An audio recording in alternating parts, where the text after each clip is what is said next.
Pertaining to the topic, we have an eminent dietitian with us, who is Doctor of Clinical Nutrition, MPhil Food Nutrition and Dietetics. She is lead nutritionist Ashraf Chaudhary's Diabetic Club. नहीं मैं ऐसे पूरी आदत है, मैं ऐसे पकड़ती होती हूँ हमेशा इस तरह ही, बिल्कुल कंफर्टेबल हो। Diabetic dietitian. So Ms.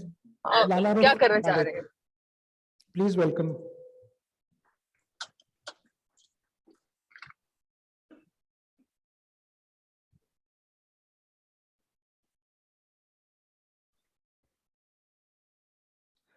So we move on straight to the topic.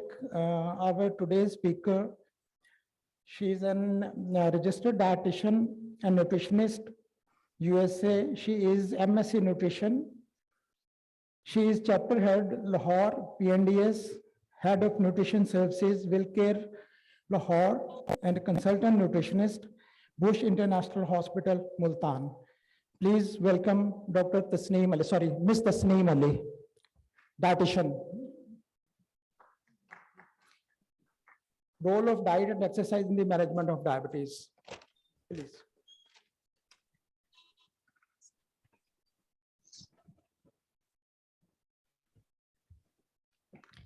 अस्सलाम वालेकुम, आप सबको मेरी आवाज आ रही है?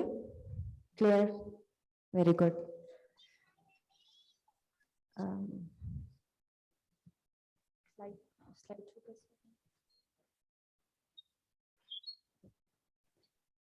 बिस्मिल्लाहिर्रहमानिर्रहीम।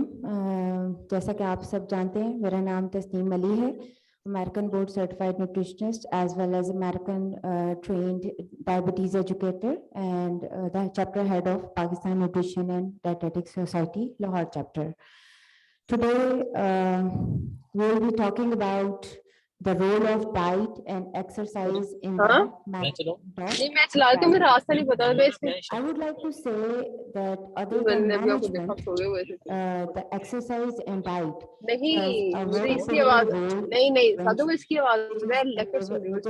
be done at the moment. So prevention of diabetes is at the point is more important than management.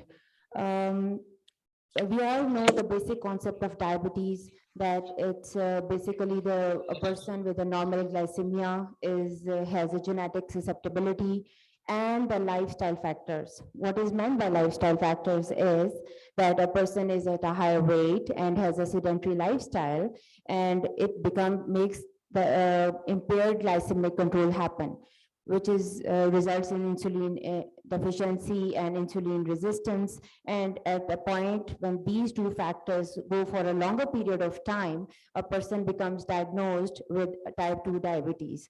So today in the management and the prevention, so lifestyle factors is a major thing where our dietitians' roles come into practice. That we have to guide the people that their lifestyle should be active and their habits, dietary habits should be moderate, so they won't go towards the diabetes, and they can break the chain of vicious chain of diabetes in their family. And we can stop saying that we have diabetes because our parents have diabetes. So it has to stop somewhere. And genetic susceptibility, we cannot control it, but we can control our lifestyle. So our role is not only important in prevention, but it's also important in the management. Today we will talk majorly about the carbohydrate counting. Carbohydrate counting is basically, it's a universal meal planning tool which is used in the medical nutrition therapy for diabetes management.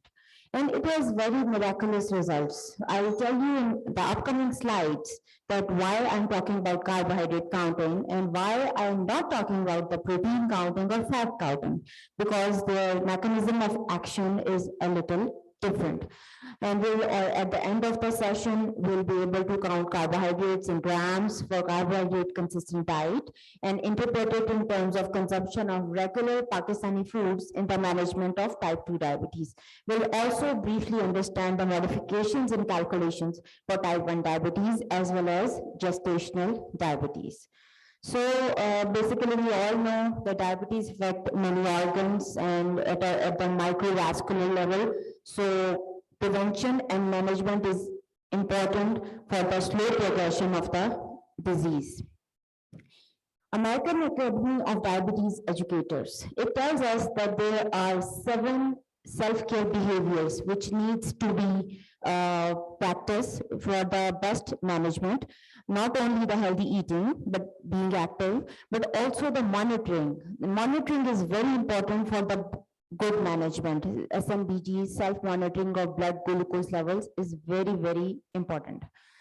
Taking medication on time, problem solving in case of hypoglycemia, what should be done, what the action should be taken, and the healthy coping and reducing the risk. Reducing risk means reducing the complications of diabetes. So from a dietitian's perspective, when we talk about the management, there are 3 things which come into our practice. First one is controlling the HbA1c, then the blood pressure control, and the cholesterol. I mean, you all know that all these things affects the diabetes outcome. So we need to take care of them. Why we are talking about diabetes management? Why is it important? It's important because the numbers are telling us that we are going into a pandemic state of diabetes. IDF is International Diabetes Federation's their numbers of 2021. They are telling us, it's basically this federation is composed of 9 countries of South Asia. So among those 9 countries, which has Afghanistan, China, Pakistan, Bangladesh, and or 3-4 more countries, Pakistan is ranked number 3 in the onset in the persons having diabetes from the age 20 to 80. So it is the most active time of the life, and we are standing at number 3. And on the top of it, the death related to diabetes, the person is dying with the diagnosis of complications of diabetes, Pakistan is number 1. So this kind of mortality and morbidity is telling us that we need to take some serious actions. Type 2 diabetes is the most common one, which is definitely is the consequence of lifestyle and the genetic susceptibility. But in our control is only the lifestyle. So we have to work on it. We all know the diagnostic criteria by the ADA कि HbA1c 6.5 से ज़्यादा हो जाए तो हमें diabetes diagnose हो जाती है, और अगर आपकी fasting 126 equal to or less than 126, we are diagnosed with diabetes. So now I'm coming to the question, the main question, why I am talking about the carbohydrate counting. Carbohydrates are the most preferred source of energy. There are basically 3 macronutrients which provide us with the energy: carbohydrates, proteins, and fats. Carbohydrates provide us glucose molecule in the bloodstream from 5 minutes to 30 minutes of the consumption of the food. On the other hand, proteins and fats takes longer. They take 3 to 6 hours for the digestion and absorption and providing of glucose molecule in the bloodstream based on what the body's needs are. So इसलिए हमें carbohydrate intake को monitor करना होता है. जब हम postprandial random blood glucose 2 hour postprandial की बात कर रहे हैं, तो उसके अंदर प्रोटीन्स और फैट्स ब्रेक डाउन नहीं होती. प्रोटीन्स हमें गोश्त वगैरह से मोस्टली मिल जाती हैं, और फैट्स हमें चिकनाई वगैरह से मिलती हैं, ऑयल, घी, इन सब चीज़ों से मिलते हैं. उनका इतना इम्पैक्ट जल्दी आता नहीं है. सो आप 2 घंटे बाद अपनी जब शुगर चेक कर रहे हैं तो उसके अंदर कार्बोहाइड्रेट्स का रोल होता है, जिसको हम निशास्ता भी कहते हैं. सो 2 आवर postprandial ब्लड ग्लूकोज को कंट्रोल करने के लिए हमें कंसिस्टेंट कार्बोहाइड्रेट डाइट लेनी होती है, यानी एक जितनी कार्बोहाइड्रेट्स ऑल 3 मील्स पे लेनी होती है. सो उससे हमारी ग्लूकोज भी कंसिस्टेंट रहती है. जितनी हम कार्बोहाइड्रेट्स कंसिस्टेंट रखते हैं उतनी हमारी ग्लूकोज भी कंसिस्टेंट रहती है. सो इस वजह से ये मील प्लानिंग टूल हमें बहुत इफेक्टिव होता है. बहुत हमें लाइफ में फ्लेक्सिबिलिटी मिल जाती है, फिजिबिलिटी बहुत हो जाती है, इजी ऑफ इम्प्लीमेंटेशन हो जाती है. सो चीज़ों के साथ इसको मैनेज करना बड़ा आसान हो जाता है. जब हम टाइप 2 डायबिटीज़ की बात कर रहे होते हैं, जो कि वक्त के साथ मोटापे या सेडेंट्री लाइफस्टाइल या जीन्स की वजह से हमारी ज़िंदगी में आती है, उसमें हम बेसिक कार्बोहाइड्रेट काउंटिंग करते हैं, यानी एक जितनी कार्ब्स आपकी हाइट, आपका वेट और आपकी फिजिकल एक्टिविटी के हिसाब से कैलकुलेट करके आपको 3 मील्स पे डिवाइड कर दिए जाते हैं. इससे हम अपने पेनक्रियाज को रेस्ट देते हैं. यानी कि आपके बीटा सेल्स ने जो इंसुलिन सिक्रीट करनी है अपॉन द ग्लूकोज मॉलिक्यूल जब ब्लड स्ट्रीम में आता है, तो हम जितना अगर 3 मील्स पे सिर्फ कार्ब्स लेंगे तो आपके पैनक्रियास को रेस्ट मिलेगा, उनको बार बार इंसुलिन सिक्रीट नहीं करनी पड़ेगी, तो उसकी वजह से वो ज़्यादा सालों तक हमारा साथ निभा सकते हैं। मैं आपको एग्जांपल दूंगी कि आप किसी मजदूर को काम पे लगाते हैं, उसको कहते हैं कि भाई सुबह से शाम तक काम करते जाओ, तो वो शाम से पहले ही कहेगा कि भाई मेरे से और काम नहीं होता। सो इसी तरह हम अपने पैनक्रियास को जितना ओवरवर्क करेंगे उतनी जल्दी वो हमें गिव अप कर देंगे। सो अगर AAD के according at the time of diagnosis usually आपकी जो होती है ना 60% बीटा सेल्स डिस्ट्रॉयड होते हैं। सो हमने इस 60% को प्रिजर्व करना है कि फर्दर डिस्ट्रक्शन इनकी जल्दी ना हो। इसका यही तरीका है कि आप कार्ब्स 3 लिमिटेड टाइम्स पे लें, निशास्ते वाली चीज़ें 3 टाइम पे लें, बीच में चीज़ें ना लें। अभी हम इस पे आगे बात करेंगे कि किस चीज़ से हमें मिलता है, कार्बोहाइड्रेट्स मिलती हैं या निशास्ता मिलता है, जिन चीज़ों से नहीं मिलता। लेकिन total quantity of carbs definitely matter करती है। वो जो हम अक्सर सुनते रहते हैं ना कि मीठा नहीं खाएं, मीठा खाएंगे तो शुगर बढ़ेगी। सो सिर्फ मीठा शुगर को नहीं बढ़ाता, सिर्फ शुगर शुगर को नहीं बढ़ाती।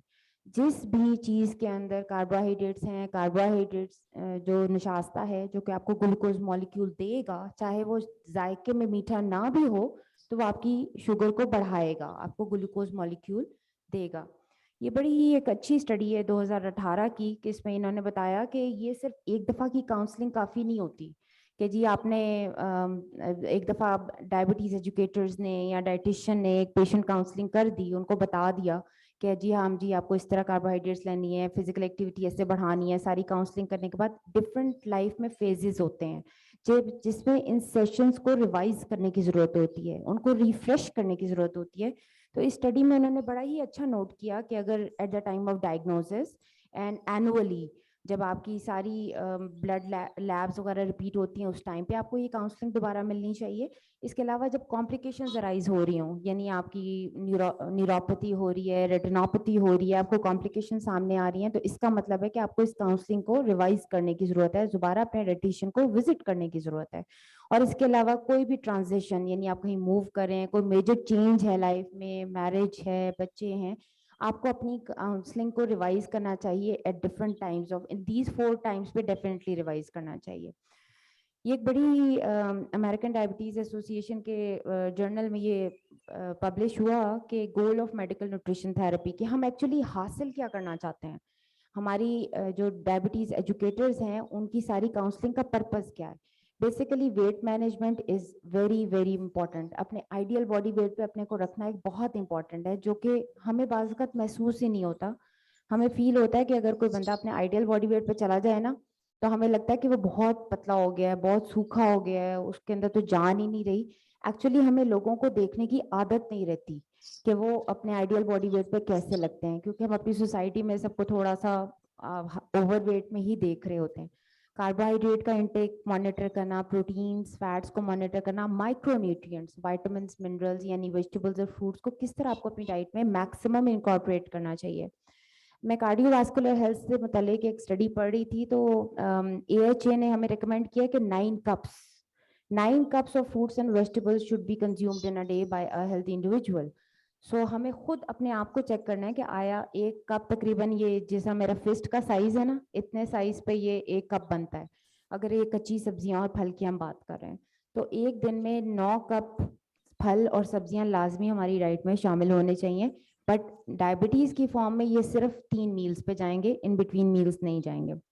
सोडियम कंटेंट इंपॉर्टेंट है, अल्कोहल कंजम्पशन जो लोग करते हैं उनके लिए इंपॉर्टेंट है कि उसको मॉनिटर किया जाए, उसको कंट्रोल किया जाए। Artificial sweeteners, physical activity and exercise, इन दोनों में थोड़ा सा फर्क है। फिजिकल एक्टिविटी का मतलब है कि आप सारे दिन में कितना चलता फिरता रहते हैं, जिसको हम स्टेप काउंट कहते हैं कि जी 10,000 स्टेप्स पर डे आपके होने चाहिए, आपको पता हो कि जी आप इतना चलें। और एक्सरसाइज का मतलब है कि आपने कंटिन्यूस कितना, आपने 30 मिनट्स या 40 मिनट्स की आपने कितनी एक्सरसाइज की। प्लान्ड एक्सरसाइज जरूर होनी चाहिए डाइट में।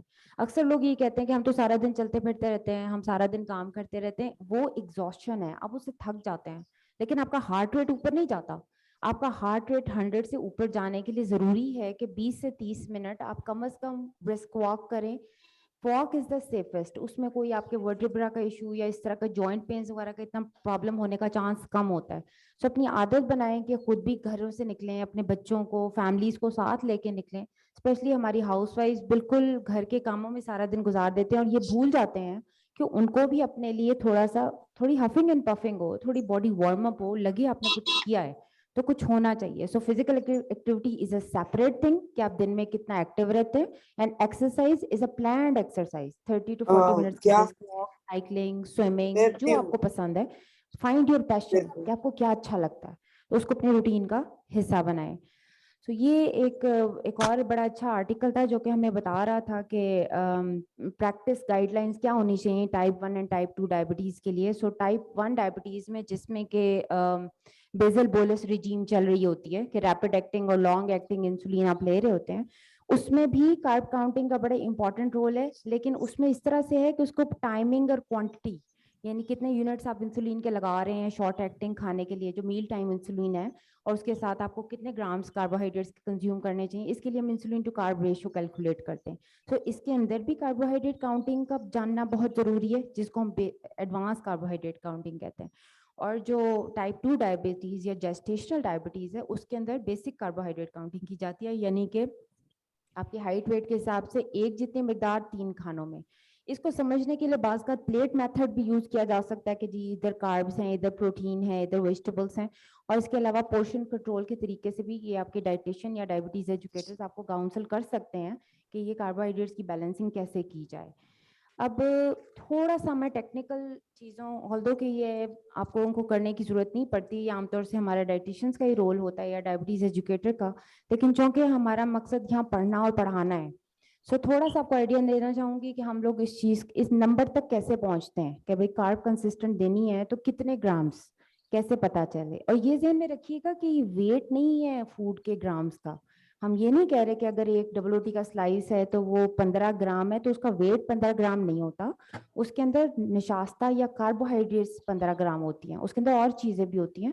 लेकिन अगर आप उसके अंदर सिर्फ हम कार्ब्स की क्वांटिटी का वेट, जो कि केमिकल एनालिसिस से ADA की ना डायबिटिक एक्सचेंज लिस्ट है, आप अमेरिकन डायबिटीज एसोसिएशन की वेबसाइट पे जाके देखें तो आपको एक बड़ी लंबी सारी लिस्ट मिलती है डायबिटिक एक्सचेंज लिस्ट की। उसी को ही इन्फर करते हैं पाकिस्तानी कुजीन के साथ कि अगर पाकिस्तानी फूड को हम इस क्वांटिटीज में मॉडिफाई करें, जैसे हमारे यहाँ चपाती होती है उनके यहाँ नहीं होती, तो हम उसको किस तरह से काउंट कर सकते हैं इसके साथ। तो बेसिकली पहला स्टेप है, they are 4 steps in calculating carb consistent type 2 के लिए बात कर रही हूँ क्योंकि टाइप 2 सबसे ज्यादा प्रेवलेंट है हमारे पाकिस्तान क्या ग्लोबली ही सही। सो आइडियल बॉडी वेट हमें पता होना चाहिए। इसके लिए कैलकुलेशंस हम तो करते हैं, लेकिन आप लोग कोई आइडियल बॉडी वेट के चार्ट्स वगैरह भी निकाल सकते हैं, इंटरनेट पे सारा कुछ अवेलेबल होता है। सेम वे BMI कैलकुलेटर्स भी होते हैं, BMI भी निकाला जा सकता है अपना। फिर उसके बाद एस्टिमेटेड एनर्जी रिक्वायरमेंट वो निकाली जाती है कि कितनी अगर वेट ज्यादा है तो उसको वेट कम करने के लिए कितनी कैलोरीज चाहिए, वेट कम है तो वेट ज्यादा करने के लिए कितनी कैलोरीज चाहिए, और अगर वेट सही है आइडियल बॉडी वेट पे है तो वेट मेंटेन करने के लिए कितनी कैलोरीज चाहिए। स्टेप 4 में आता है कि टोटल कैलोरीज को हम उसके बाद आप ये देख लेते हैं कि बंदा कितना एक्टिव है। अभी मैं अगली स्लाइड्स में भी दिखाऊंगी कि हमें जो गाइडलाइंस बताती हैं कि 45% to 65% of the total calories should come from carbohydrates. Depend, अगर बंदे का सेडेंट्री लाइफस्टाइल है, सारा दिन 9 to 5 काइंड की जॉब है और बैठे होते हैं एक जगह पे और किसी एक्सरसाइज के लिए नहीं जाते अलग से, तो फिर उनको 45% of the total calories should be coming from carbohydrates. For example, मैंने किसी को कहा कि आपने 2000 कैलोरीज एक दिन में खानी है। कैलोरीज इसी तरह ही है जिस तरह मतलब यूनिट है फूड का कि वो कैसे वेट कम करने या ज़्यादा करने में हेल्प कर सकता है। तो अगर 2000 कैलोरीज का अगर हम 45% निकालते हैं तो तकरीबन 900 कैलोरीज उस इंसान को कार्बोहाइड्रेट से लेनी चाहिए। और अगर हम मॉडरेट एक्टिव हैं, यानी 9 to 5 जॉब के बाद घर आके वो घंटा वॉक करने भी जाते हैं, तो फिर हम 55% कैलोरीज उनको कार्ब से दे देंगे। और अगर वो जिम भी जाते हैं, कोई मैराथन रनिंग करते हैं, बहुत एक्टिव रहते हैं, तो फिर हम उनको फिर 65% कैलोरीज कार्बोहाइड्रेट्स में से दे देते हैं। ये आपकी हिस्ट्री पे बेस्ड जजमेंट होती है कि भाई इसको कितने ग्राम्स देने हैं। सो हम उसके बाद हमने कैलोरीज निकाली कितनी ग्राम से जानी है, 1 ग्राम में 4 कैलोरीज होती हैं, हम सबको पता है, डिवाइडेड बाय 4 हमें पता चल गया कि पूरे दिन में इस पर्सन को कितने ग्राम्स कार्ब्स लेने हैं। फिर आप उसको 3 मील्स पे डिवाइड कर देते हैं, तो 40 ग्राम 50 ग्राम इस तरह से कुछ नंबर आता है जो कि आप पूरे दिन में उनको दे सकते हैं। ये मैं अब इसकी डिटेल में नहीं जाऊंगी। आइडियल बॉडी वेट कैलकुलेट करना है नहीं करना, आप इंटरनेट से आप निकाल सकते हैं कि आपके हाइट के हिसाब से कितना होना है। तो हमारे पास डिफरेंट इक्वेशंस होती हैं एनर्जी रिक्वायरमेंट के लिए। मफलन जो इक्वेशंस हैं, हैरिस बेनेडिक्ट इक्वेशंस हैं, लेकिन ये थोड़ा सा कॉम्प्लिकेटेड हो जाता है। सो इसके लिए ना एक रूल ऑफ थंब बड़ा अच्छा रहता है कि अगर आप पता करना चाहते हैं कि भाई मेरा वेट अगर थोड़ा सा ज़्यादा है तो मुझे वेट कम करना है, मैं ओवरवेट हूँ या ओबीस हूँ, तो आप अपने आइडियल बॉडी वेट को 20 कैलोरी से मल्टीप्लाई कर देते हैं। तो जो आता है वो आपको पता चल जाता है कि अगर आप इसको फॉलो करेंगे तो आपका एक हफ्ते में 1 kg वेट कम होता जाएगा। अगर आपका वेट बिल्कुल ठीक है जितना कि होना चाहिए तो आप उसको 30 कैलोरी से मल्टीप्लाई कर देते हैं, तो फिर वेट मेंटेनेंस की कैलोरीज आ जाती हैं। अगर आपका वेट कम है, अंडर वेट है, BMI 16 चल रहा है, 17 चल रहा है, बॉडी मास इंडेक्स का नॉर्मल हम सबको पता है कि 18.5 से 23 तक होना चाहिए। तो अगर 18 से नीचे है तो इसका मतलब है आप अंडरवेट हैं या मैल नरिश्ड हैं, तो उसमें फिर आप अपने आइडियल बॉडी वेट को 40 से मल्टीप्लाई कर देते हैं। तो फिर जो कैलोरीज आती हैं वो आप अगर कंज्यूम करेंगे पूरे दिन में तो आप 1 kg पर वीक के हिसाब से गेन करते जाएंगे। अब वही बात जो मैंने आपसे भी कही थी कि dietary guidelines for American 2020 to 2025 are telling us that we should be consuming 45 to 65% of calories from carbohydrates. अब ये आप जज करेंगे कि वो एक्टिव कितने हैं। हाइट हमें पता चल गई, वेट हमें पता चल गया, एक्टिविटी फैक्टर हमें बताएगा कि हमने कितने % ग्राम्स कार्ब्स देनी है, और कैलकुलेशंस भी मैंने आपको पहले दिखाई हैं। सो फॉर एग्जांपल एक सेडेंटरी पर्सन है, उसकी हमने कैलोरिक रिक्वायरमेंट 1650 निकाली है, और हमें पता चला है कि वो ज़्यादा वॉक अराउंड नहीं करते, ज़्यादा देर बैठे रहते हैं, तो हम उसको मल्टीप्लाई बाय 0.45 कर दिया। तो हमारे पास जो उनकी कार्बोहाइड्रेट्स वाली कैलोरीज की रिक्वायरमेंट है वो 742 कैलोरीज फ्रॉम कार्बोहाइड्रेट्स हम उस पर्सन को एलोगेट कर रहे हैं पूरे दिन में। अब इसी 742 को हमें पता है कि 1 ग्राम कार्ब्स के अंदर तकरीबन 4 कैलोरीज हैं। तो हम 742 को हमने 4 से डिवाइड कर दिया, तो हमारे पास 185 grams of carbohydrates per day आ गया कि पूरे दिन में इतनी देनी है। अब हमने इसको 3 पे डिवाइड कर दिया, तो 62 grams of carbohydrates at each meal. अब जितना वो पर्सन विद डायबिटीज इसको कंसिस्टेंट रखेंगे उतनी कंसिस्टेंट उनकी ब्लड शुगर रहेगी। सिर्फ ये एक फिक्स्ड नंबर नहीं होता, इट्स अ रेंज। यानी 55 to 65 ग्राम्स तक अगर वो पूरे दिन में अपने हर मील पे मैनेज कर लेते हैं तो फिर उनकी ग्लूकोज भी सेम रहेगी। अब हमारे जहन में ये आता है, सवाल पैदा होता है कि भाई ये कैसे पता चले कि किस चीज़ के अंदर कितने ग्राम्स कार्ब्स हैं। उसकी सबसे सिंपल फॉर्म तो चीनी है, शहद है, शक्कर है, ब्राउन शुगर है, ये सब चीज़ें बराबर हैं। ये हम नहीं सोच सकते कि जी शक्कर क्योंकि शहद में हमारे लिए शिफा है तो वो हमारी शुगर नहीं बढ़ाएगा, ऐसा नहीं होगा। या शक्कर लेने से चीनी वाला इफेक्ट नहीं आएगा। ये सिर्फ प्रोसेस्ड और अनप्रोसेस्ड का फ़र्क है। सो 1 टेबलस्पून चीनी, शहद, शक्कर, ब्राउन शुगर इस 15 ग्राम्स कार्ब्स। अब मुझे इसमें ना थोड़ा सा ये आता है कि अक्सर लोग कहते हैं कि जी मीठा बंद कर दें। कोई भी चीज़ बंद करने की ज़रूरत नहीं होती। कोई भी चीज़ बिल्कुल मना ज़िंदगी से निकालने की ज़रूरत नहीं होती। उसकी मिकदार इम्पॉर्टेंट है और उसका सीक्वेंस इम्पॉर्टेंट है। अब चीनी वाली चीज़ का क्या नुकसान है कि भाई मैंने सपोज मैंने कोई थोड़ा सा सोडा पी लिया या मैंने कोई ड्रिंक पी लिया जिसके अंदर चीनी थी, तो वो बहुत तेज़ी से काम करता है। इसका सिंगल ग्लूकोज मॉलिक्यूल होता है, राइट अवे एब्जॉर्ब होने लग जाता है, तो आपकी शुगर एकदम से स्पाइक ऊपर गई नीचे गई, ऊपर गई नीचे गई। ग्राफ ऐसे चलने की बजाय कि आहिस्ता से ऊपर जाए, आहिस्ता से शुगर नीचे आए, वो स्पाइक लाता है। उसकी वजह से हमारा HbA1c भी ठीक नहीं हो पाता। इसकी वजह ये है कि हैं तो 15 ग्राम्स कार्ब्स ही, लेकिन जो कि हमें एक WT के स्लाइस में भी मिलेंगे, जो कि हमें एक फल में भी मिलेंगे, लेकिन इनकी स्पीड तेज होती है। इसको हम इसका ग्लाइसेमिक इंडेक्स कहते हैं कि उस फूड का the speed at which it raises your blood sugar. अब मीठी चीज़ को खाने का एक तरीका है, यानी कि आप इससे पहले कोई प्रोटीन खा लें, कोई कॉम्प्लेक्स कार्ब्स खा लें, रोटी खा ली, सब्जी खा ली, बाद में अगर आपका दिल कर रहा है तो अपने 60 ग्राम के अंदर अंदर सपोज आपने कोई गुलाब जामुन खाना है, इतने साइज का गुलाब जामुन है, इसमें 15 ग्राम कार्ब्स हैं, लेकिन पहले आपने रोटी खाई, सैलेड खाया, थोड़ा रायता खाया, थोड़ी सब्जी खाई, आखिर में इतना गुलाब जामुन खा लिया, तो वो स्पाइक नहीं ला सकता, क्योंकि उससे पहले फूड उसके तो पेट के अंदर जा चुका है, वो मिक्स हो जाता है अंदर जाके, उसका ग्लाइसेमिक लोड पूरे मील का एवरेज आउट हो जाता है। तो फिर आप अपनी फेवरेट चीज़ भी इंजॉय कर लेते हैं और वो स्पाइक भी नहीं लाता, जिसकी वजह से हमें डर होता है कि एकदम से ऊपर जाएगी, एकदम से नीचे आएगी। तो हम इसको मैनेज कर सकते हैं। सो ग्लाइसेमिक लोड एक एवरेज है पूरे मील की। सो हम उसको अगर जहन में रखते हुए अपनी फेवरेट, लेकिन ये इंपॉर्टेंट चीज़ है कि खाली पेट नहीं खानी चीनी वाली चीज़। अपने मील पे खाएं, 3 मील्स हैं, और आखिर में खाएं, और 60 ग्राम के अंदर अंदर खाएं। मैं इस वक्त रेफरेंस के तौर पे 60 ग्राम ही बोलूँगी क्योंकि हमने कैलकुलेशन में की है ये चीज़। सो 1 टेबल स्पून चीनी, शहद, शक्कर, ब्राउन शुगर, 15 ग्राम्स कार्ब्स। इसके बाद आ जाती है, ये सिंपल कार्ब थी जो 5 मिनट्स में शुगर बढ़ाती है। फिर आ जाती है कॉम्प्लेक्स कार्ब्स, इसकी 5 टाइप्स हैं। सबसे पहले हर वो चीज़ जो आटे, मैदे या सूजी से बनती है, तो इसमें रोटी आती है, डबल रोटी आती है, नान आता है, रस आते हैं। सो एक रोटी अगर 2 आउंस आटे से बनी हुई है, यानी ये तकरीबन 8 इंच डायमीटर, जितना ये मेरा बालिश्त का साइज है, इतने साइज की अगर ये एक रोटी है तो इसके अंदर 30 ग्राम्स कार्बोहाइड्रेट्स हैं। और लेकिन नान जो होता है वो रोटी से डबल हो जाता है। एक रोटी में 30 है, नान में 60 है। और दूसरा, नान बनता है मैदे से। मैदे के अंदर छान बुरा नहीं होता, फाइबर नहीं होता, तो वो फिर चीनी की तरह बिहेव करता है। मैंने आपको यही कहा था ना कि सिर्फ चीनी शुगर नहीं बढ़ाती, बहुत सारी चीजें तेजी से शुगर बढ़ाती हैं। तो अगर आप मैदे से बनी हुई कोई चीज खाएंगे तो वो भी आपकी बहुत तेजी से शुगर उसका ग्लाइसेमिक इंडेक्स बहुत हाई है। सो अगर भी ऐसी जगह आप चले जाएं जहाँ पे रोटी अवेलेबल नहीं है और आपको नान ही खाना पड़ रहा है, तो फिर एक तो मिकदार उसकी आधी करें, एक नान की बजाय आधा नान खाएं, और दूसरा उसको अपने मील में डोमिनेट ना करने दें। ये नहीं सिर्फ थोड़ा सा सालन लगाया और नान नान ही आप खा रहे हैं, उसको मिक्स करें। उससे पहले सैलेड खाएं, कोई बोटी लें, कोई प्रोटीन लें, कोई सब्जी लें, ताकि वो पेट में मिक्स होके जाए और डोमिनेट ना कर सके और स्पाइक ना ला सके आपकी शुगर के अंदर। Same goes with rice. ये जो चावल हैं, हाई ग्लाइसेमिक इंडेक्स होते हैं। कुछ बच्चे होते हैं, जैसे बिरयानी दी उनको तो बोटी साइड पे कर देते हैं कि भाई सिर्फ मैंने तो सिर्फ चावल खाने। सो स्पेशली अगर ऐसे बच्चे टाइप 1 डायबिटिक हैं तो उनके लिए जिंदगी काफी मुश्किल हो जाती है, क्योंकि उनकी शुगर में स्पाइक आती है बहुत ज्यादा खाली चावल खाने से। सो या तो सब्जी वाले चावल हों, चनों वाले चावल हों, या उससे पहले आपने ढेर सारी सलाद खाई हो, या आपने उसके साथ कुछ रायता लगाया हो, ताकि वो पेट में मिक्स होके जाए, तो फिर वो स्पाइक नहीं ला सकता आपकी शुगर के अंदर। फिर इसी तरह रस है, एक रस है उसमें 10 ग्राम है, तो 2 रस 20, 3 रस हो गए 30 ग्राम हो गए। एक एवरेज जैसे रेक्टेंगल साइज का रस होता है ना, उसकी मैं बात कर रही हूँ आपसे। डबल रोटी का एक स्लाइस है, 15 ग्राम है। फिर आ जाती है दालें, चने, लोबिया, इस फैमिली की जो भी चीज़ें।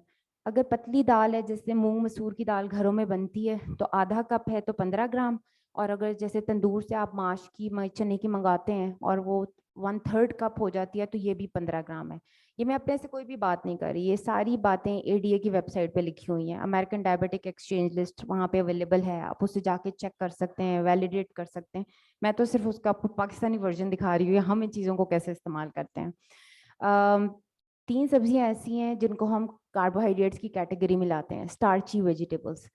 3 इंच लंबा आलू है, तकरीबन उसके अंदर 15 ग्राम कार्ब्स हैं। चाहे इसका आलू का कबाब है, चाहे फ्रेंच फ्राइज हैं, चाहे आलू का पराठा है, जिस मर्जी शक्ल में इस्तेमाल कर लें। मटर है, जैसे मटर गोश्त बनता है, आधा कप मटर है, 15 ग्राम कार्ब्स हैं। सिट्टा 6 इंच लंबा हो जाए, 15 ग्राम कार्ब्स हैं। इसके अलावा जो बाकी वेजिटेबल्स हैं ना, उनको हम नॉन स्टार्ची की कैटेगरी में लाते हैं। चाहे उसमें खीरे, बंद गोभी, शिमला मिर्च, कद्दू, टिंडे, बैंगन, करेले, ये सब डायबिटीज के पॉइंट ऑफ व्यू से फ्री हैं। आप जब मर्जी जितनी मर्जी ये सब्जियां खा सकते हैं। ये 2 घंटे बाद आपकी शुगर में स्पाइक नहीं लाएंगे, अनलेस कि आपने बहुत ही ज्यादा मिकदार में कुछ 4-6 कप खा लिया जाके, जो कि यूजुअली लोग नहीं खाते। तो अगर आपने 1 कप, आधा कप सब्जी खा लिया, कच्ची पक्की, ग्रिल्ड, स्टीम्ड, आलू, मटर और मकई के अलावा, सो ये आपकी स्पाइक नहीं लाएंगे 2 आवर्स के बाद आपकी शुगर के अंदर। तो ये इट्स अ गुड न्यूज़ कि जो सब्जी लवर्स खास तौर से होते हैं, कि उनको जब वो भूख लगे वो सैलेड खा लें, स्टीम करके खा लें, स्टर फ्राई करके खा लें, चाइनीज स्टाइल बना के खा लें, जिस तरह मर्जी वही सब्जियां इस्तेमाल कर सकते हैं। फलों का एक बहुत बड़ा फैक्टर है। मुझे ये अपनी प्रैक्टिस में नजर आता है कि अक्सर लोग जैसे सुबह नाश्ते और दोपहर के खाने में 11-12 बजे भूख लगती है, भाई हमने एक आड़ू खा लिया, हमने कुछ सेब खा लिया, शाम 5 बजे प्यास लग रही थी, तरबूज खा लिया, इस तरह खा लिया। It's a source of carbohydrate. कोई भी फल है, इतने, ये मेरे फिस्ट के साइज का कोई भी फल है, ये तकरीबन हमें 15 ग्राम कार्ब्स प्रोवाइड करता है। आजकल कटे हुए फलों का मौसम है, खरबूजा, गरमा वगैरह, 1 कप कटा हुआ खरबूजा गरमा 15 ग्राम कार्ब्स हैं। तरबूज तकरीबन 1.5 कप हो जाए, यानी 1 कप और ऊपर से जरा भरा हुआ हो तो वो 15 ग्राम कार्ब्स है। और इसके अलावा कुछ फल गिन के इस्तेमाल किए जाते हैं, खजूरें, आलू बुखारे, खुबानियाँ। अगर छोटे हैं तो 3, बड़े हैं तो 2, ये 15 ग्राम्स कार्ब्स प्रोवाइड करते हैं। इसमें ये चीज़ समझने की है कि कुछ फल ऐसे हैं जो हाई ग्लाइसेमिक इंडेक्स हैं, जो चीनी की तरह बिहेव करते हैं, स्पाइक लाते हैं शुगर के अंदर। केला, आम, अंगूर, खजूर और तरबूज। ये ऐसे हैं जो आपने 5 फल हैं जो कभी आपने एम्प्टी स्टमक नहीं खाना है, जिसको चीनी की तरह आपने खाने के आखिर में खाना है। यानी 60 ग्राम अगर मैंने कहा है तो एक रोटी ली, थोड़ी सब्जी खाई, बाद में अगर आपने इतने साइज का एक आम खा लिया, जैसे अनवरिटोल वगैरह होता है, छोटे साइज का आपने आम खा लिया, तो वो स्पाइक नहीं ला सकता आपकी शुगर के अंदर, क्योंकि आपने उससे पहले रोटी सब्जी खा ली है। लेकिन अगर आप एम्प्टी स्टमक खाएंगे और मील के इन बिटवीन मील्स खाएंगे तो वो स्पाइक भी लाएगा और बार बार आपके बीटा सेल्स को बार बार इंसुलिन भी सिक्रीट करनी पड़ेगी। So important thing to know is the sequence and the quantity of the carbohydrates is important. 1 cup milk और 3/4 कप योगर्ट 15 ग्राम्स कार्ब्स हैं। एक्चुअली ये 12 होती हैं, लेकिन हम उनको ईज ऑफ कैलकुलेशन के लिए 15 ग्राम्स कहते हैं, ताकि हम क्योंकि मैंने आपको पहले ही कहा कि ये फिक्स नंबर नहीं है, इट्स अ रेंज। तो ये अच्छा है कि आप उसको सबको 15-15 करते जाएं तो आपकी कैलकुलेशन ईजी हो जाती है। अब सवाल ये पैदा होता है कि भाई बाज़ का भूख लग जाती है बीच में, नाश्ते और दोपहर के खाने के दरमियान, दोपहर के रात के खाने के दरमियान, तो उस सूरत में आप प्रोटीन चॉइसेस ले सकते हैं। ऐसी चीज़ें जो कार्ब चॉइसेस नहीं है वो क्या हो सकती हैं? चिकन, मटन, बीफ, मछली, अंडा, दे आर प्योर प्रोटीन। ये इनके अंदर कोई कार्ब्स नहीं होती, तो ये 2 घंटे बाद आपकी शुगर में स्पाइक नहीं ला सकते। सो इसलिए अगर आपको भूख लग रही है तो आपने कोई कबाब खा लिया, सीख कबाब खा लिया, कोई टिक्का खा लिया, कोई मलाई बोटी खा ली, कोई शामी कबाब खा लिया, तो वो आपका टाइम भी गुजर जाता है कि थोड़ी सी भूख लगी और शुगर भी नहीं इफेक्ट होती। इसके अलावा आलू, मटर और मकई के अलावा जितनी सब्जियां हैं, जैसे मर्जी, जितनी मर्जी, खीरे, गाजरें, बंद गोभी, शिमला मिर्च, कद्दू, टिंडे, जो मर्जी जैसे मर्जी खा लें आप, सैलड की शक्ल में खा लें, पकी हुई खा लें, चम्मच से खा लें, वो आप स्नैक के तौर पे खा सकते हैं। और सबसे इजी होता है नट्स, पिस्ता, बादाम, काजू, चलगोजा, अखरोट। अनसॉल्टेड हों तो बेहतर है, क्योंकि बाज़ का साइड बाय साइड हाइपरटेंशन भी चल रही होती है और बहुत से लोगों को पता ही नहीं होता कि उनका ब्लड प्रेशर ज़्यादा रहता है, तो बेहतर है कि अनसॉल्टेड हों। अगर आपने 2 टेबलस्पून पिस्ता, बादाम वगैरह खा लिए हैं तो वो आपका थोड़ा साथ ग्रीन टी ले ली, तो आपका 1-2 घंटे गुजर जाते हैं कि अगले खाने का टाइम हो जाता है। मैं आपको थोड़ा सा एग्जांपल दूंगी कि मैंने 60 ग्राम पे आपसे बात की, तो 60 ग्राम कार्ब्स का एक मील ब्रेकफास्ट कैसा हो सकता है। तो आप ये देख सकते हैं कि भाई एक स्लाइस में 15 ग्राम, 2 स्लाइस में 30 हो गए। अंडे में नहीं होती, अंडा is a protein, chicken, mutton, beef, मछली, अंडा, ये सारे 0 ग्राम कार्ब्स हैं। तो आपने अंडा लिया, उसमें नहीं है। इसके साथ कोई दूध पत्ती ले ली, दूध पत्ती का मतलब है कि दूध के अंदर ही पत्ती डाली गई, यानी कहवा अलग से नहीं निकाला गया, तो इसका मतलब यह है कि जी 15 ग्राम उससे आ गया। और बादाम ले लिए, फिर वो 0 ग्राम कार्ब्स में हम काउंट करते हैं, उसके अंदर होते हैं लेकिन बहुत थोड़े होते हैं, इसलिए हम उनको तकरीबन 0 ही समझते हैं। उसके अलावा किसी बंदे ने नाश्ते में 2 खजूरें साथ ले ली आखिर में, तो ये टोटल 60 होगा। इट्स अ बैलेंस्ड ब्रेकफास्ट, इससे ना शुगर ऊपर जाएगी ना नीचे जाएगी। दोपहर के खाने में एक रोटी ले ली, 30 ग्राम। इसके अलावा दाल गोश्त बनाए फॉर एग्जांपल, तो गोश्त में तो कोई कार्ब्स नहीं है, दाल अगर आधा कप है तो उसमें 15 ग्राम है, और इसके बाद में एक सेब खा लिया, तो ये टोटल 60 हो गया। तो it is also a balanced meal के जिसमें कोई प्रॉब्लम होता नजर नहीं आता जो पर्सन डायबिटीज़ का है। चावल खाने हैं तो किस तरह खाने हैं? चावल is a very important thing. 1/3 cup of cooked rice, यानी अगर ये 1 कप है और इसका 1/3 पार्ट, यानी तकरीबन 4 टेबलस्पून होगा, इतने चावल जो है ना 15 ग्राम प्रोवाइड करते हैं। It's a very dense form of carbohydrate. So सबसे ज्यादा मसला वही आता है कि अगर हम इतने बड़े साइज की प्लेट इस्तेमाल कर रहे हैं चावल खाने के लिए, हमारे घर में बिरयानी और जब पुलाव बनता है तो एक बड़ी प्लेट इस्तेमाल की जाती है, तो उसके अंदर तकरीबन 2 कप चावल आ जाते हैं। 1 कप से मुराद 250 ml है, और मैं आपको बता रही हूँ कि 1 कप में 45 ग्राम है, 2 कप में 90 ग्राम है। नो वंडर फिर आप हम सोचते हैं कि हमने मीठा नहीं खाया तो शुगर क्यों बढ़ गई। एक तो ज्यादा कार्ब्स हैं उसके अंदर, कॉन्सेंट्रेटेड फॉर्म है, और दूसरा वो हाई ग्लाइसेमिक इंडेक्स भी है। तो फिर उसके बाद 90 ग्राम 100 ग्राम कार्ब्स खाने के बाद एकदम से स्पाइक आती है, फिर रात में भी शुगर ज्यादा रहती है, सुबह भी ज्यादा हो जाती है। So we should use it with caution. 1 cup carbohydrates 45 gram है, इसके साथ थोड़ा दही ले लें तो वो मिक्स भी हो जाएगा, तो आपका बैलेंस अच्छा रह जाता है उसके अंदर। ये वही ग्लाइसेमिक इंडेक्स है जिसकी मैंने आपसे बात की थी कि the speed at which it raises your blood sugar. तो उसके अंदर हम देख सकते हैं कि राइस का और वाइट ब्रेड का ग्लाइसेमिक इंडेक्स काफ़ी हाई है। वो आपको शायद इतना नज़र भी नहीं आ रहा होगा, लेकिन आप गूगल करके भी ये सारी चीज़ें देख सकते हैं। और glycaemic load is glycaemic index multiply by the carbohydrate divided by 100। यानी कि ये फॉर्मूला हम इस्तेमाल करते हैं कि जब हमने डिफरेंट फूड्स इस्तेमाल किए हैं, डिफरेंट टाइप्स के कार्बोहाइड्रेट इस्तेमाल किए हैं, तो फिर आपका लोड क्या एवरेज आउट उसका निकलता है। तो बेसिकली पॉइंट इज कि हाई ग्लाइसेमिक इंडेक्स चीज़ों को आखिर में इस्तेमाल किया जाए।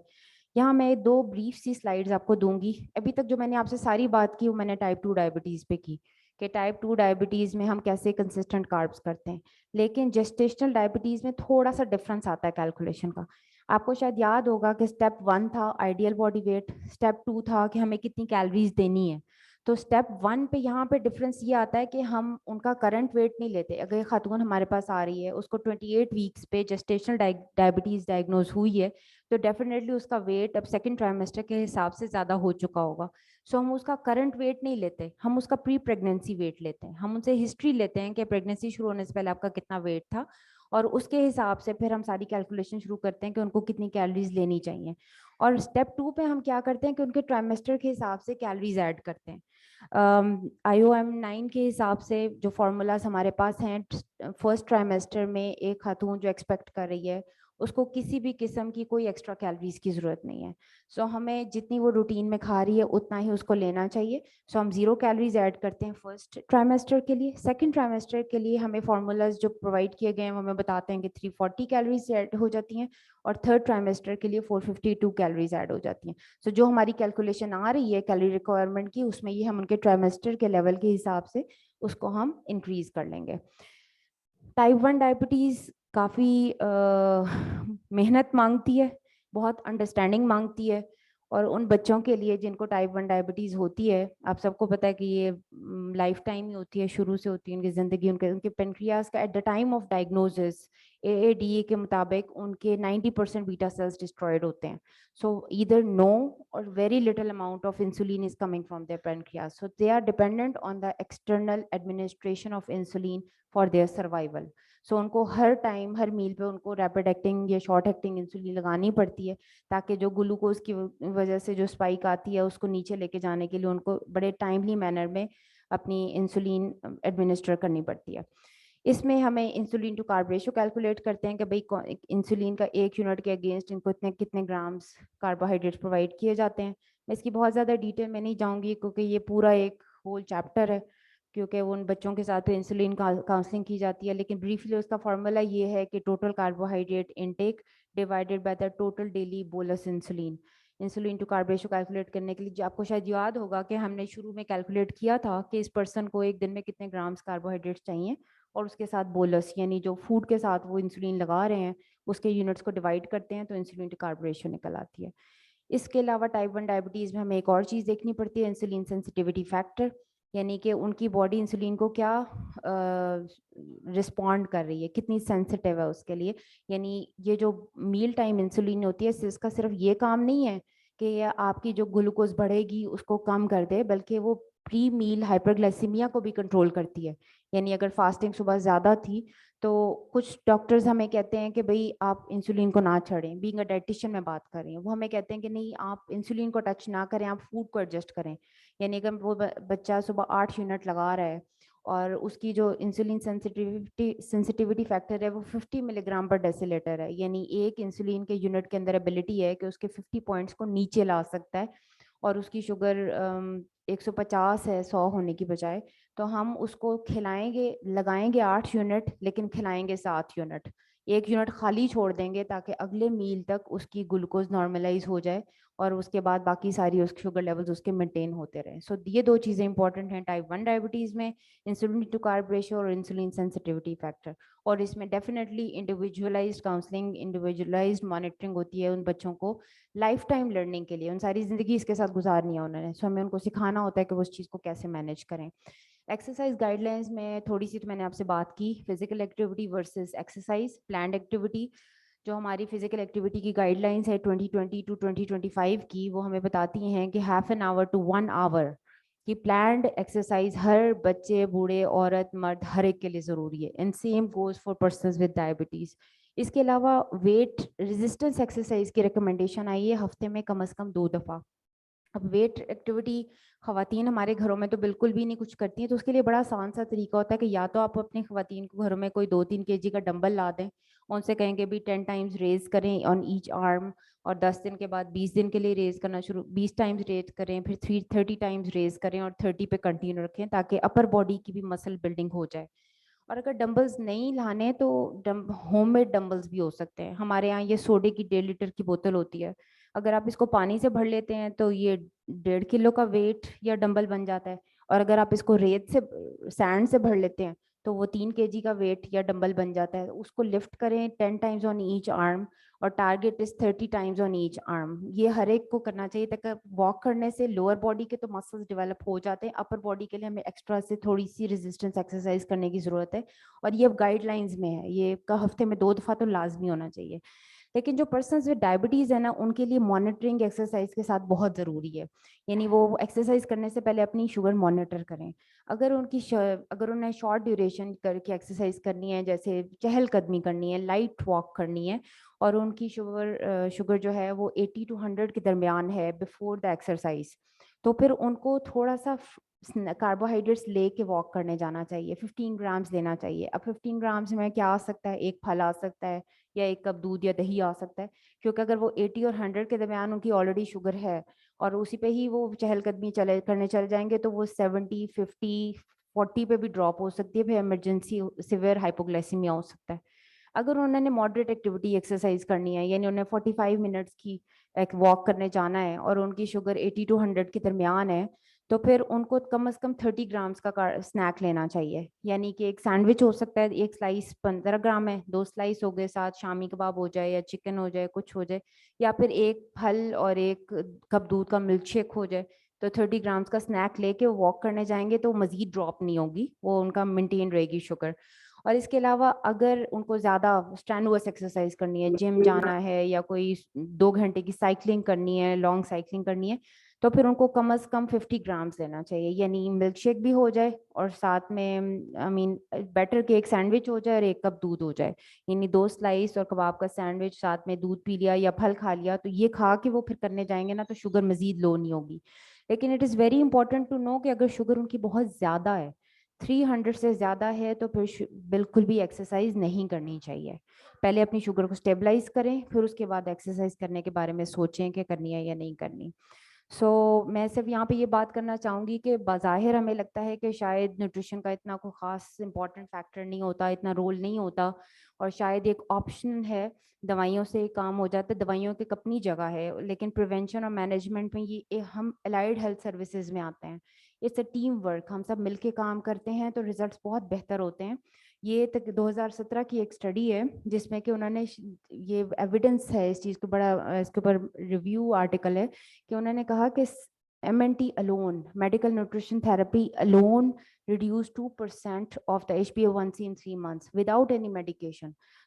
ये सिर्फ समझने की बात है कि इन मील प्लानिंग टूल्स को यूज करने से बगैर किसी मेडिसिन के भी आप काफी हद तक इम्प्रूवमेंट ला सकते हैं। HbA1c 2% रिड्यूस हुआ, एक मेजर पॉपुलेशन का बहुत बड़ा सब्जेक्ट नंबर था, पॉपुलेशन थी जिनके ऊपर उन्होंने ये स्टडी कैरी आउट की, और 2% HbA1c with MNT medical nutrition therapy अकेले इसकी वजह से कम हुआ 3 मंथ्स के ड्यूरेशन में, और इसके बाद फर्दर भी रिड्यूस हुआ, लेकिन ये एक सिग्निफिकेंट रिडक्शन थी जो खाली मेडिकल न्यूट्रिशन थेरेपी से हुई। उसके लिए हमें एक सक्सेसफुल मैनेजमेंट के लिए चाहिए होता है कि हम सब मिलके काम करें पेशेंट्स की वेलफेयर के लिए, ताकि हम स्पेशली अपने पाकिस्तान को इस आगे जिस तेज़ी से डायबिटीज़ स्प्रेड हो रही है, ज़्यादा हो रही है और इसके नंबर्स ऊपर जा रहे हैं, हम इस चीज़ को कंट्रोल कर सकें। बेसिकली हमने आज थोड़ा सा रिव्यू किया, ये हमारी लास्ट स्लाइड है, पैथोफिजियोलॉजी ऑफ टाइप 2 डायबिटीज़ पे हमने बात की, थोड़ी बेसिक कार्बोहाइड्रेट काउंटिंग पे बात की, और क्या क्या चीज़ें ग्लाइसेमिक कंट्रोल का इम्पैक्ट करती हैं, कार्ब कंसिस्टेंट, लिटिल बिट हमने टाइप 1 और जेस्टेशनल डायबिटीज़ के बारे में भी बात की। मैं सिर्फ ये आखिर में कहना चाहूँगी कि हमें इस वक्त यही काम करना है मिलके, क्योंकि हर चीज़ की एक अपनी जगह होती है। न्यूट्रिशन का भी एक अपना रोल है, अपने साथ सब हमें भी रेफरल दें, क्योंकि आप लोगों के कहने से ही पेशेंट हमारे पास आता है, वो खुद से हमारी बात की इतनी वैल्यू नहीं होती। अगर आप हमारी बात पे ट्रस्ट करेंगे, रिजल्ट्स हम आपको देंगे, और फ़ायदा किसका होगा, हमारे पाकिस्तान का होगा। थैंक यू सो मच, बहुत शुक्रिया।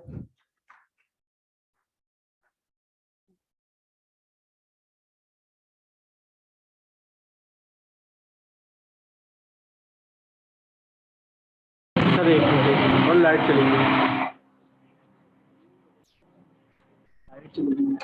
लाइट चली गई या सारा कुछ बंद कर सकता है।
उसके लिए भी हमने एब्स्ट्रैक्ट्स मांग लिए हैं, पोस्टर एग्जीबिशन के लिए भी पोस्टर्स हमने मांग लिए हैं। तो वो सारी डिटेल्स आपको familycon.info हमारी वेबसाइट है, उसके ऊपर आपको सारी डिटेल्स मिल जाएंगी। तो डू पार्टिसिपेट इन फैमिलीकॉन, और अभी से उसकी रजिस्ट्रेशन और उसके साइंटिफिक प्रोग्राम में शिरकत के लिए अपने आप को तैयार कर लें।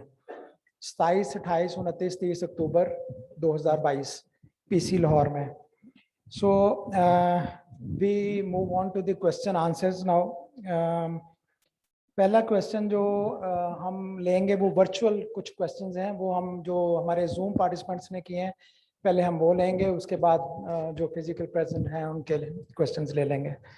सो मेरा पहला सवाल जो है वो मिस लारा रुख मलिक से है, जो हमें ऑनलाइन क्वेश्चन एक आया कि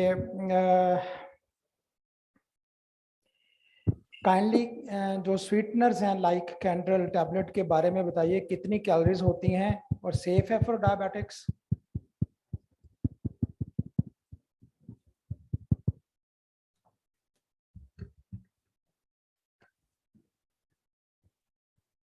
आर्टिफिशियल स्वीटनर जितने भी हैं वो बेसिकली सेफ नहीं होते, लेकिन उनके अंदर कहते हैं कि 0 कैलोरीज होती हैं, लेकिन उनका साइकिल ऐसा होता है बॉडी में कि वो आपको साइड इफेक्ट्स दे ही रहे होते हैं। लेकिन अगर बहुत इंपॉर्टेंट अगर आप लेना चाह रहे हैं तो बहुत कम मिकदार के अंदर, लाइक उसके अंदर 0.5 ग्राम कैलोरीज होती हैं, तो वो ले सकते हैं, बट मोस्टली उसको नहीं लेना चाहिए। बेसिकली नॉर्मल लाइफ के अंदर दिन में 2 या 3 दफ़ा नहीं, एक आधी दफ़ा आप यूज़ कर सकते हैं उसको नॉर्मली। स्टीविया जो है वो एक नेचुरल स्वीटनर है, वो थोड़ी कम लेवल के ऊपर आपकी ग्लूकोज स्पाइक करता है, वो ले सकते हैं। लेकिन उसमें भी पाकिस्तान के अंदर जितने ब्रांड्स हैं आप उसके ऊपर ट्रस्ट नहीं कर सकते हैं, या तो ये बात है कि ट्रस्ट नहीं कर सकते किसी ब्रांड के ऊपर। Second question from the virtual attendees from Dr. Tahir Chaudhary is what is keto diet?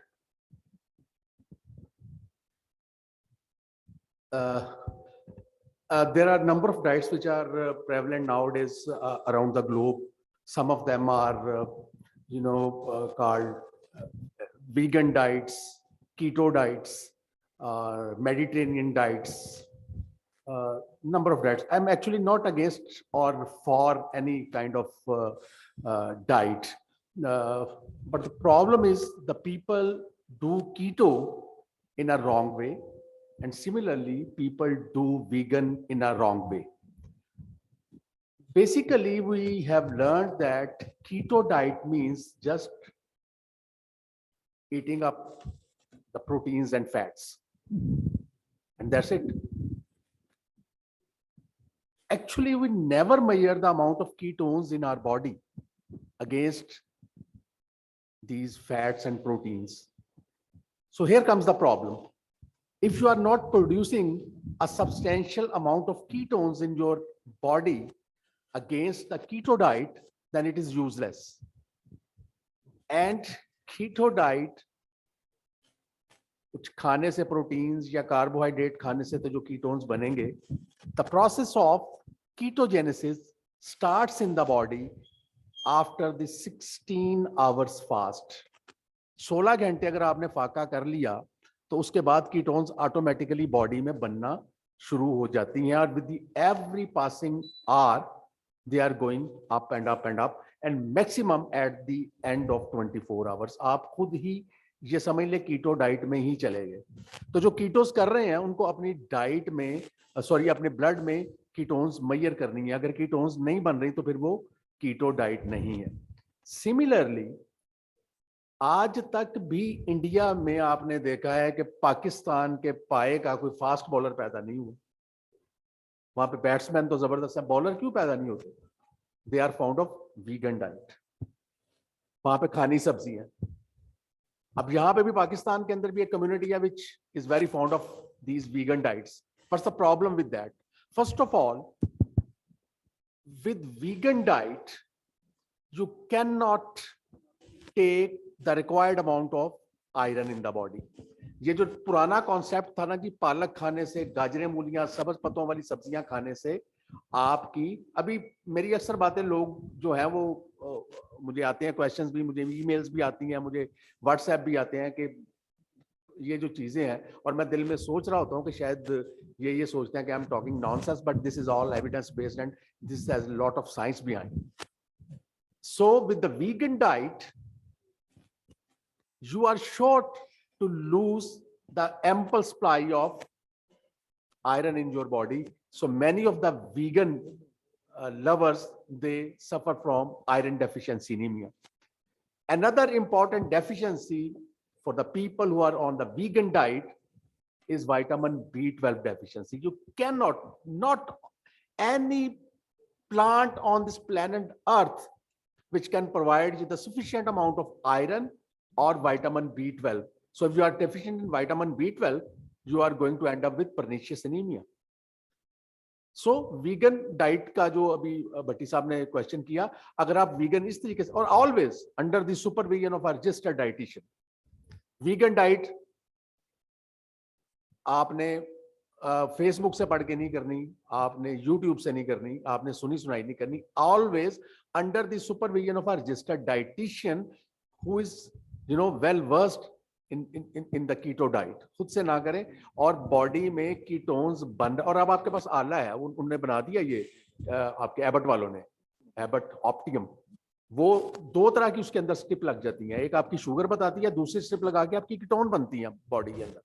तो आपकी 3 कीटोन्स बॉडी के अंदर अगर बनी है तो फिर आपकी कीटो डाइट नॉर्मल है, कीटो डाइट ठीक है. Number 1, beta hydroxy butyric acid, it must be somewhere around 78%. Then acetoacetic acid somewhere around 20% and acetone somewhere around 2%. So अगर इस मिकदार में कीटोन्स बनी है तो keto is good, otherwise is just a wastage of meat and eggs.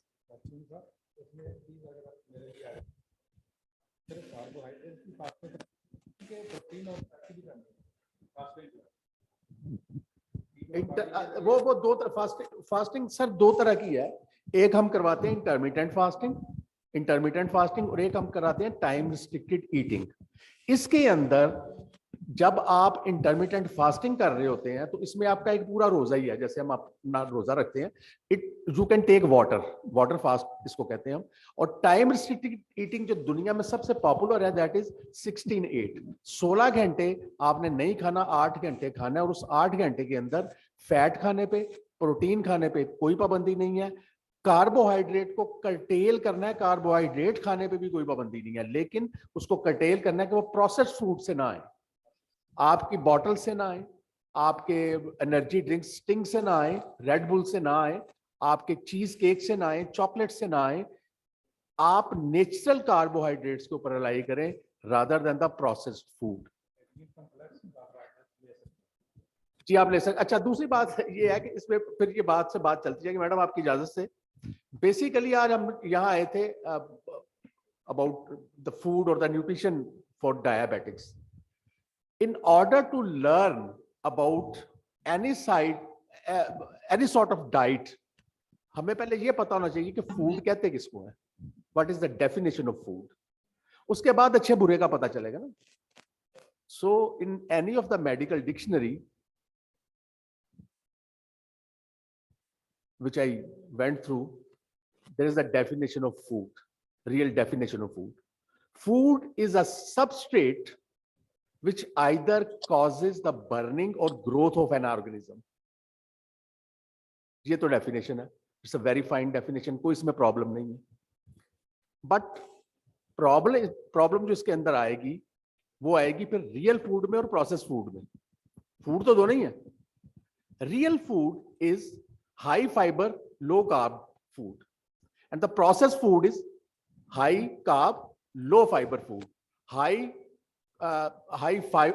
carbohydrate for the palatability and low fiber for the shelf life. Fibre ज्यादा होगा तो shelf life फिर उसकी कम हो जाएगी, तो उसको रखने के लिए तो ये तो एक प्रोसेस फूड के अंदर ये प्रॉब्लम है. अब जो रियल फूड है आपका, जो कि हमारा जो है, we don't use it in a real way. फाल से अल्लाह पाक ने खाने के लिए बनाए थे. अल्लाह पाक ने ये नहीं कहा था इसका जूस निकाल लो. माल्टे सेब खाने, अगर अल्लाह मियां ने किसी आपको जूस पिलाना होता किसी फल का, तो उसकी कोई ना कोई ऐसा दरख्त अल्लाह मियां बना देता जिसके अंदर बोतलें जूस की लटक रही होती और आप तोड़ के पी लेते उसको. ठीक है. So one take home is that just eat your fruits, not drink them. किसी तरह का भी juice. In our love we are poisoning our youngsters.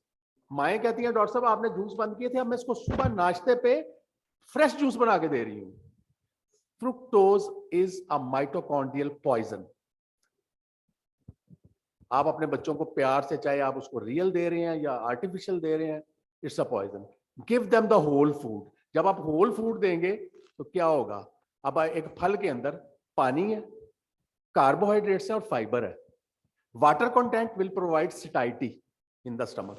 Fiber will cause not only the satiety but also it will release the hormone peptide YY, which is present at the end of your 22 feet long intestine. जैसे ही आपके fibre से आपका जो गट के अंदर इसको धकेलता हुआ जब वो जेजुनम के अंदर आएगा तो वहां से पेप्टाइड वाई रिलीज होकर ब्रेन को जाएगी और स्टाइटी सिग्नल मिलेगा. आप खाना रोक देंगे, आपका बच्चा आगे नहीं मांगेगा. बट विद प्योर कार्बोहाइड्रेट, जब आप गिलास उसको शुगर का या बोतल का भर के दे देते हैं, वो पी लेता है, तो 15 मिनट के बाद वो वापस आता है दोबारा. क्योंकि विद प्योर फ्रुक्टोज और glucose you are now cutting down the leptin signal. आपका लेप्टिन जो है वो आपको खत्म हो जाता है, जो ब्रेन को जाके बताता है कि आई एम फुल. सो ये this long, very long debate, so please move. Thank you so much doctor Tahir. Food की बहुत प्यारी बात की सर. सिर्फ एक just 1 minute sir, just 1 minute. खुराक जो है ना, एक ग़िज़ाई खुराक है जो ग़िज़ाइयत से भरपूर है, जिसमें मिनरल और विटामिन है ना, वो ग़िज़ा है. और दूसरी खुराक है जो मिनरल से फ्री है और ग़िज़ाइयत से, न्यूट्रिएंट से फ्री है.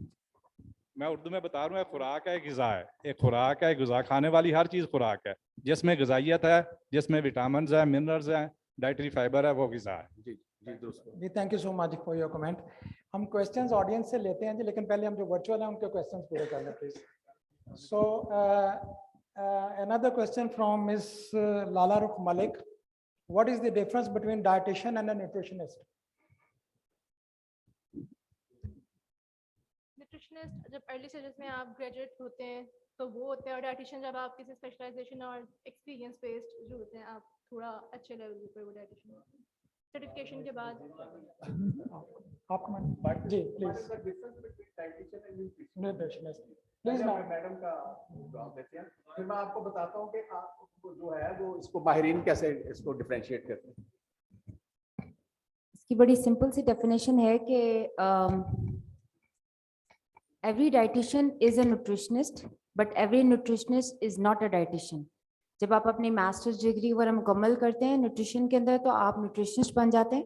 फिर उसके बाद आप अपनी एक फील्ड डिसाइड करते हैं कि जी आपने क्लिनिकल न्यूट्रिशन या जिसको हम मेडिकल न्यूट्रिशन थेरेपी उस साइड पे जाना है, तो फिर आप उसके पीजीडीडी प्रोग्राम में एनरोल करते हैं, उसकी इंटर्नशिप करते हैं. और पीजीडीडी का या अमेरिका में जिसको सीडीआर का मैंने अलग से एग्जाम दिया, वो दे के आप डाइटिशियन भी बन जाते हैं.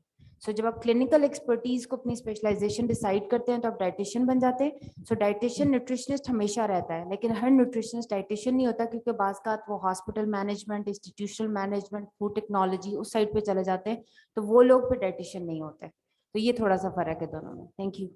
अच्छा, इसमें एक और फर्क ये है कि डाइटिशियन और न्यूट्रिशनिस्ट को समझने से पहले हमें फर्क समझना होगा कि डाइट और न्यूट्रिशन क्या है.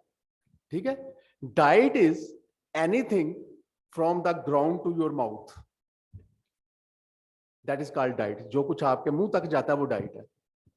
और जब वो आपके हलक से उतर के आपकी बॉडी में चला जाता है तो then nutrition starts. Nutrition is the study of the substrates which are posing the effects at the cellular level. तो न्यूट्रिशनिस्ट जो है वो सेलुलर लेवल पे जाके ये देखता है कि कार्बोहाइड्रेट जाके माइटोकॉन्ड्रिया में क्या कर रहा है, आपका जो फैट है वो लिवर में जाके क्या कर रही है, आपकी प्रोटीन्स आपके मसल्स में जाके क्या कर रही है. This is nutrition. तो इससे न्यूट्रिशन. सो उन्होंने बिल्कुल दुरुस्त बात की. हमारे यहाँ we have very good nutritionist but we lack, we are very good dietitian we have, but we lack the nutritionist. क्योंकि न्यूट्रिशनिस्ट बनने के लिए आपको सेलुलर जाके घुस के वहां पे देखना पड़ता है कि सेलुलर लेवल पे क्या हो रहा है. वो भाई मेरे तरीके से. Thank you doctor Tahir and doctor Tasneem. Sorry miss Tasneem. कुछ क्वेश्चंस हैं कि जो डाइट प्लान है टाइप 2 डायबिटीज के लिए वो दे दें. तो मेरे ख्याल में ये क्वेश्चन मैं ही आंसर कर देता हूँ कि diet plan individual to individual vary करेगा। तो आप कोई भी एक फिक्स डाइट प्लान सारे डायबिटिक पेशेंट्स के लिए नहीं वो फिक्स कर सकते, it varies from patient to patient. तो ये आपको फिर हमारे आइंदा मॉड्यूल्स में भी आइडिया हो जाएगा कि हमने कैसे इंडिविजुअलाइज करना है। Another question from, and the last question from the audience from Zoom is from Dr. Tariq Mahmood Mia. Diet modifications, dietary interference in controlling insulin resistance. Dietary modifications for insulin resistance. मेरा ख्याल है कि अगर हमने doctor Tahir Chaudhary साहब के पिछले जो 2 प्रेजेंटेशन थी वो इसी पे थी। एक बड़ी इम्पॉर्टेंट जो आज मैडम की प्रेजेंटेशन में बात थी कि अलोन डाइट के ऊपर आप 2% जो है A1C उसको रिड्यूस कर सकते हैं। मेरा ख्याल है hardly except insulin hardly any oral can reduce up to 2%. So this is a very important point and the importance of nutrition. एक प्रॉब्लम जो हमारे मुल्क में देखा गया है कि सबसे पहले सिर्फ इंटरनल मेडिसिन होती थी। जब नए नए कार्डियोलॉजिस्ट आए तो तमाम जो मेडिकल स्पेशलिस्ट थे उन्होंने रेजिस्ट किया कि जी हम जब देख रहे हैं तो कार्डियोलॉजिस्ट की क्या ज़रूरत है। इसी तरह जब नेफ्रोलॉजिस्ट आए तो जो यूरोलॉजिस्ट थे उन्होंने रेजिस्ट किया कि जी ये तो हमारी डोमेन थी, हम ऑलरेडी देख रहे हैं, तो ये नेफ्रोलॉजिस्ट की क्या ज़रूरत है। इसी तरह और ऑर्थोपेडिक सर्जन वो सारा कुछ कर रहे थे। जब रूमाटोलॉजिस्ट आए नए नए तो उन्होंने रेजिस्ट किया। तो एग्जैक्टली मैं देख रहा हूँ कि वो जैसे अल्लामा इकबाल ने कहा कि आईने नौ से डरना, तर्ज कोहन पे अड़ना, मंजिल यही कठिन है कौमों की ज़िंदगी में।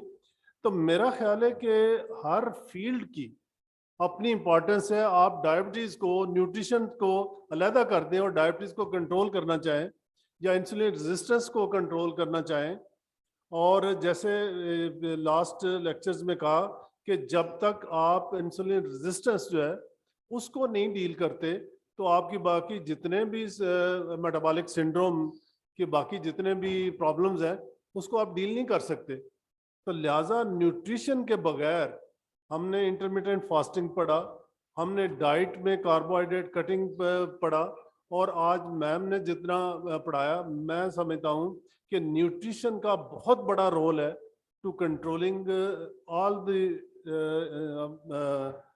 Different manifestations of metabolic syndrome. हाँ, तो हमने ये 3 चीज़ें जो बड़ी सबसे पहले एक तो इंटरमिटेंट फास्टिंग के ऊपर आप सबको जैसे पता है कि हमने इंसुलिन लेवल को नीचे रखना है, क्योंकि हम जो बार बार खाते हैं तो इंसुलिन को हम बेसलाइन को टच ही नहीं करने देते। तो that is the main cause of insulin resistance. और उसके बाद हम शौकीन हैं बहुत ज़्यादा कार्बोहाइड्रेट्स के, और जो आजकल फूड्स हमारे बच्चे ले रहे हैं उसमें तो है ही ज़्यादातर कार्बोहाइड्रेट्स और processed food.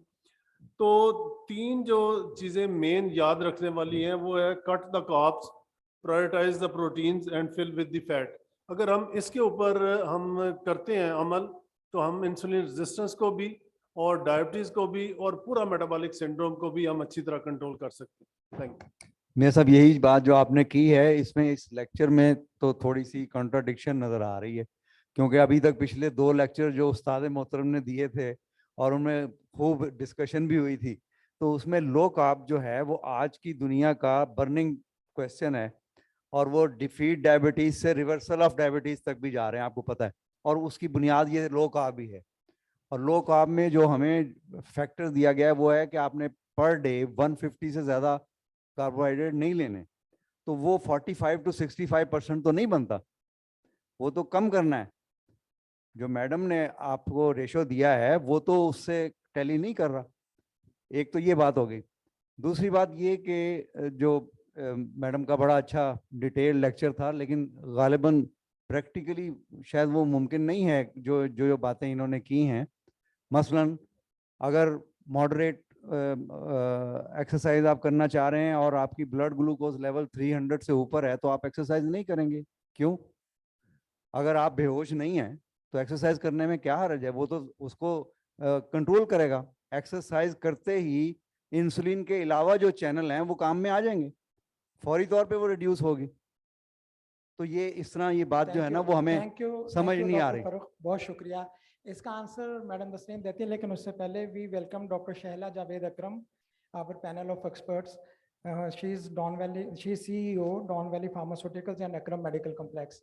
So I welcome doctor Shahla Javed Akram. Thank you ma'am. जी प्लीज आंसर कर दीजिए इस क्वेश्चन का। बड़े अच्छे सवाल हैं आपके डॉक्टर साहब।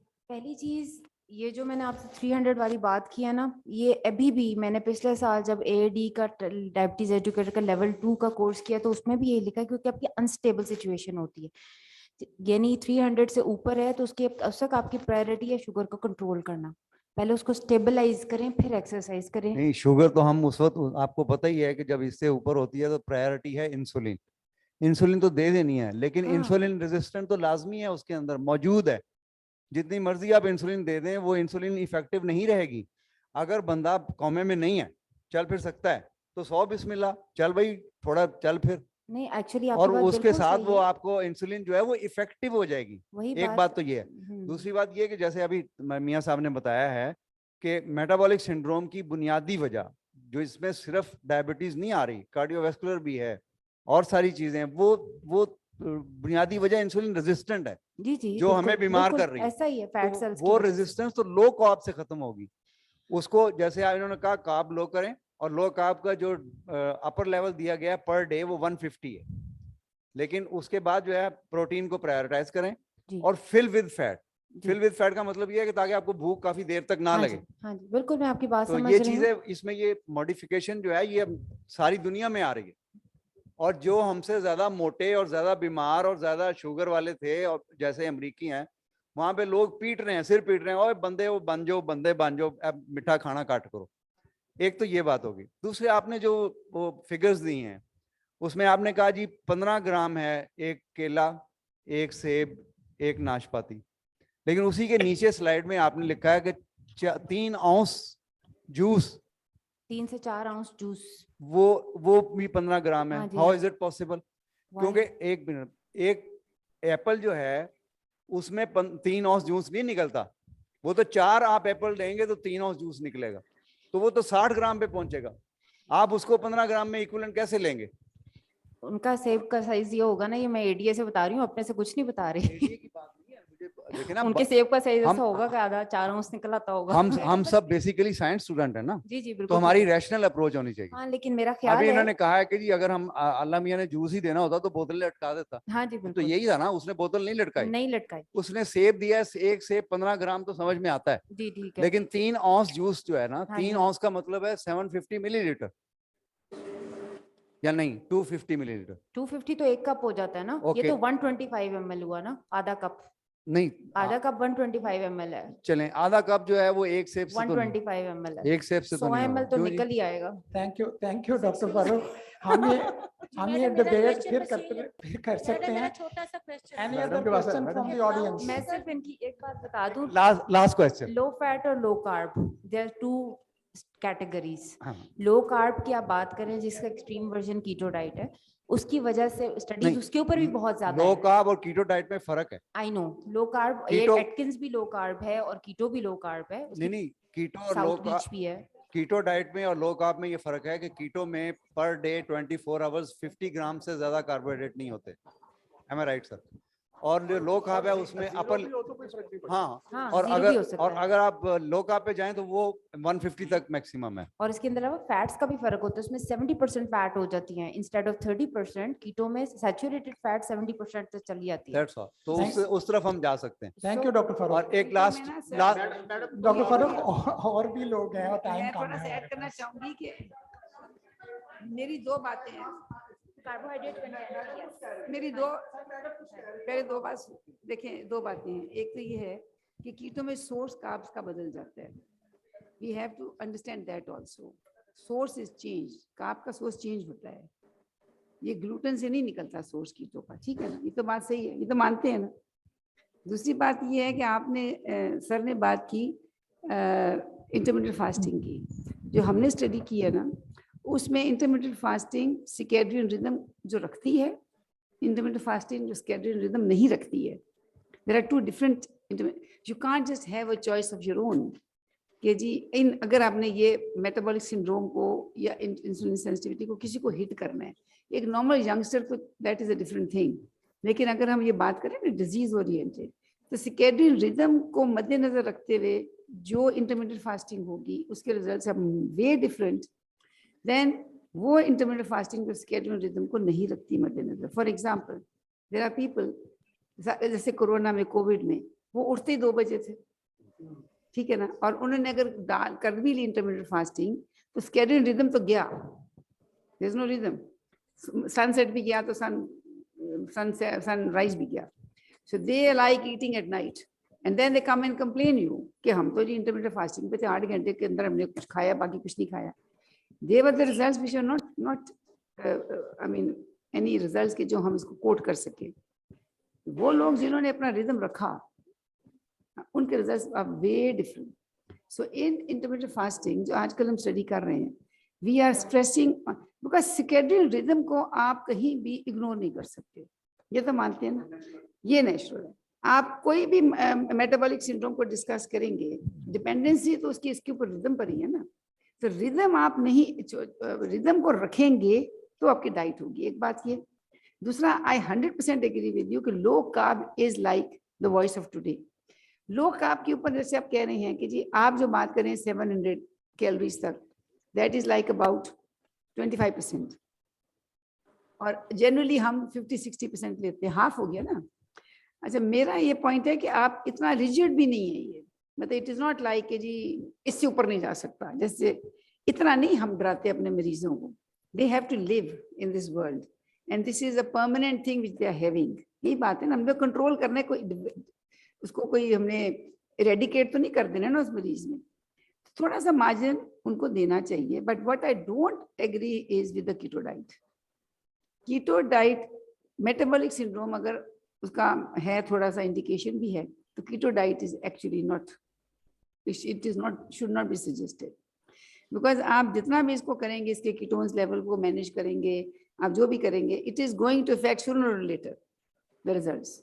उसकी जो अपनी मेटाबॉलिक स्टडीज है ना, टेस्ट है ना, वो इफेक्ट हो जाते हैं.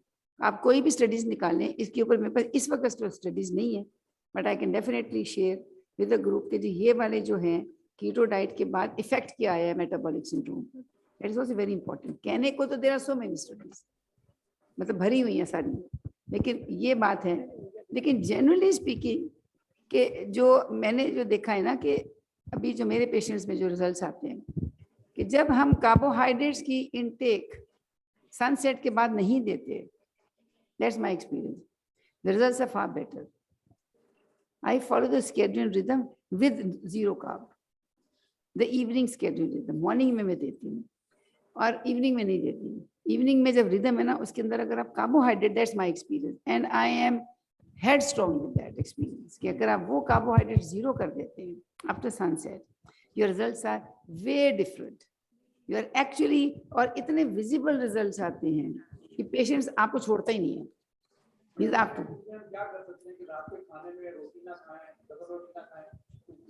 सारा दिन का देखिए ना, आपने कहा जी प्रोटीन्स बहुत हाई कर दो, ये मत, क्यों करते हो प्रोटीन्स हाई. डायबिटिक्स में अगर डायबिटिक्स की बात करें तो there is still a limitation on protein. There is no free quota of protein for the diabetes. ये तो मानते हैं ना, थोड़ा हाई कर लें, लेकिन ये तो नहीं जैसे थोड़ी सी बातें हुई थी कि फ्री कोटा है. फ्री कोटा कोई नहीं है प्रोटीन का, ये तो आप समझते हैं ना. अब इसमें ये है कि अगर सारा दिन उनको ना दें, सोर्स चेंज कर दें प्रोटीन्स का, bring them to dal, bring them to lentils, bring them to beans, bring them to egg whites, low cottage cheese, they are all proteins. ठीक है ना, skim milk, इसके ऊपर डाइट बनाएं जब हमने हेल्प करना है मरीज को, जो हम बनाते हैं. एंड देन नाइट को आप सिर्फ वो कोर्स रखो जिसमें आप प्रोटीन्स दे रहे हैं. एक तो उसको मल्टीपल सोर्सेज से मिल जाता है, जिसमें आप फूड डाइवर्सिटी को एड्रेस कर लेते हैं. Food diversity is another big solution to improve your metabolic syndrome. ये भी आप ये तो एग्री कर रहे हैं. अब फूड डाइवर्सिटी भी हमने एड्रेस करनी है. अगर हम ये नहीं बताएंगे मरीज को चीजें, हम सिर्फ 2 लाइनें लिख देंगे, तो nothing is going to happen. We have to make a diet जिसमें मरीज ये समझे कि डाइवर्सिटी भी कोई चीज है जो मैंने अडॉप्ट करनी है. ये भी कोई चीज है कि रात को मेरा पेट अंदर जाएगा, मैं तो कहती हूँ तुम्हारे इंचेस नाप लो, अगर तुमने ना लिए रात को कार्ब्स, तुम्हारा पेट सबसे पहले अंदर जाएगा, and that happens.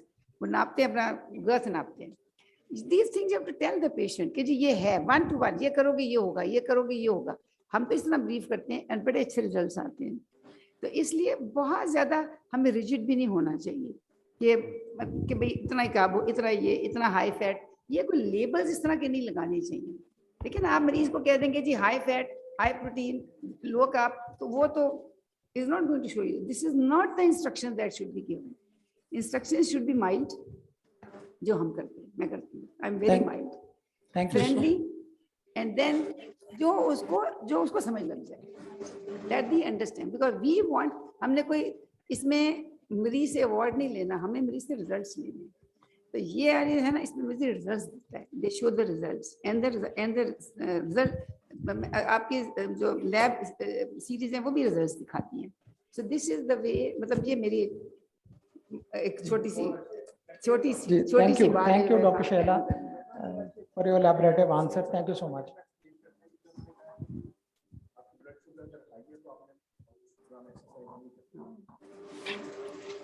The question was कि अगर ब्लड शुगर आपकी हाई है 300 से ज्यादा है तो आप एक्सरसाइज नहीं करें, तो उसका आंसर काइंडली डॉक्टर तस्नीम देंगे आपको।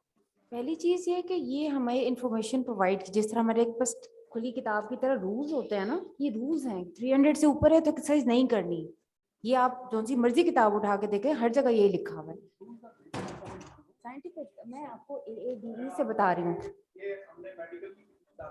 मेरा तो पॉइंट ये है, अमेरिकन एकेडमी ऑफ डायबिटीज अगर वो एजुकेटर्स। सही बात है, लेकिन बिल्कुल आप सही कह रही हैं, लेकिन मेरा पॉइंट ये है कि वो 300 रखेगा क्यों?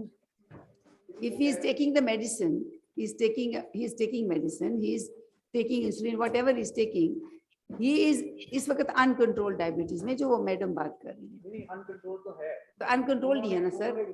उनका बात ये है कि अनकंट्रोल को कंट्रोल पहले कंट्रोल करें, फिर देखिए, अगर एक्सरसाइज वो करें। दवाई सेट कर ले, दवाई के साथ एक्सरसाइज करे, लेकिन पहले दवाई तो सेट कराए ना, विच इज प्री रिक्विजिट। मैं हम इस ये पे तो थोड़ा नहीं कह सकते ना कि 300 पे तुम एक्सरसाइज कर लो। मैं हम कहेंगे यहाँ- कि पहले डॉक्टर को दिखाओ, अपना सेट करो अपनी दवाई, और उसके बाद एक्सरसाइज। मैं यहाँ पे इंटरवीन करना चाहूंगा, इसलिए कि ये थोड़ा सा हम कॉन्ट्राडिक्शन में जा रहे हैं। मैं ये नहीं चाहता कि हमारे जो ऑडियंस है ये यहाँ से कंफ्यूज जाए।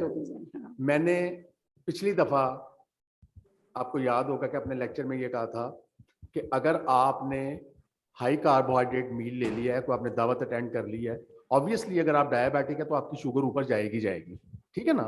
आपने सोडा पी लिया, नान खा लिया, चावल खा लिए शादी में, वहां पे बाद में कुल्फा भी खा लिया, इट्स ऑब्वियस कि अब आपकी शुगर ने ऊपर जाना है।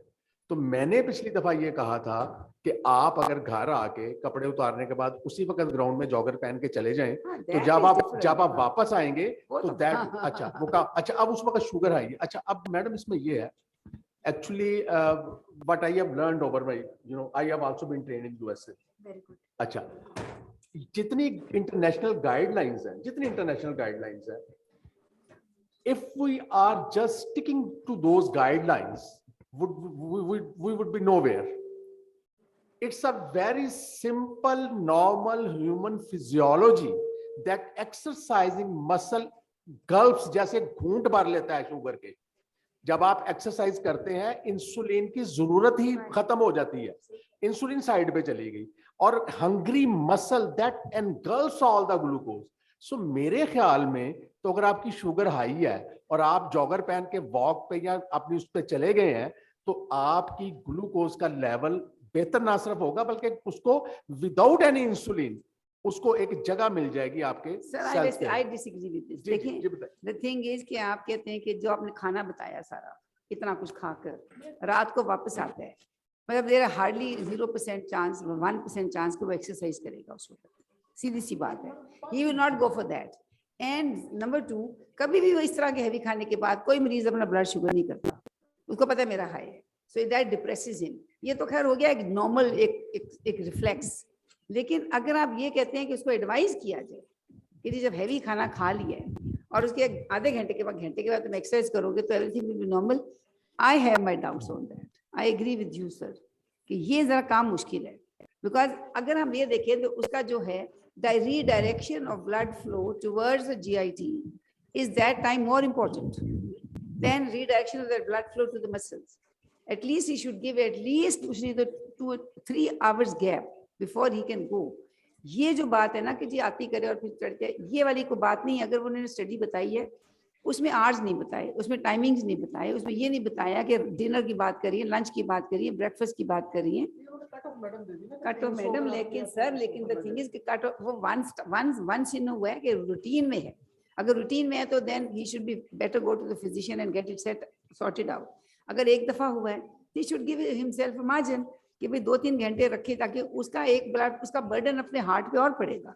अगर हम इसको कहते हैं कितना हेवी खाना खा के डायबिटिक है और तुम चढ़ जाओ ट्रेडमिल पर, तो is bound to have a problem after half an hour 1 hour. मतलब एक मेडिसिन में हमेशा पढ़ते थे कि जितने भी डायबिटिक्स हैं यूजुअली उन्हें कार्डियोवास्कुलर प्रॉब्लम भी साथ होते जी हैं, हाँ। और जब वो हैवी फूड लेंगे तो जी, आपकी यही ब्लड मैं सप्लाई कह रही हूँ। स्टमक की हाँ। तरफ है, और हाँ जी। कार्डियक इवेंट होने के जरा थोड़ा ज्यादा चांसेस खतरा बढ़ जो है जाते ना वो हैं, बढ़ यही मैं कह रही हूँ।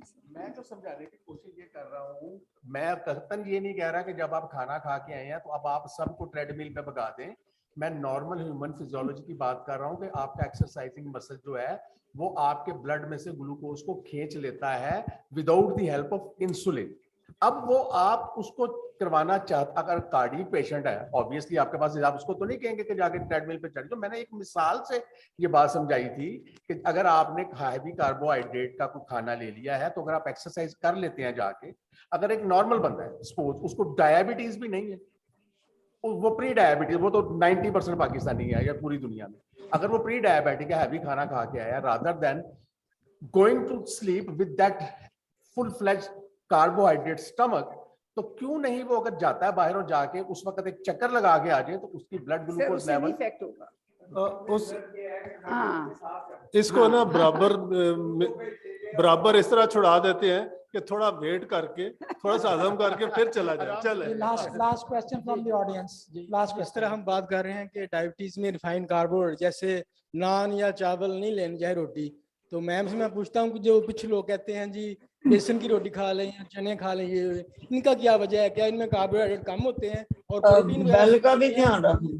डायबिटीज को इफेक्ट करती हैं? और तार साहब से मैं पूछना चाहूंगा, अभी जो डिस्कशन हो पहले रही थी, मैडम से पहले उनका जवाब ले ले फिर बात करें। वो अच्छा। confuse हो जाए।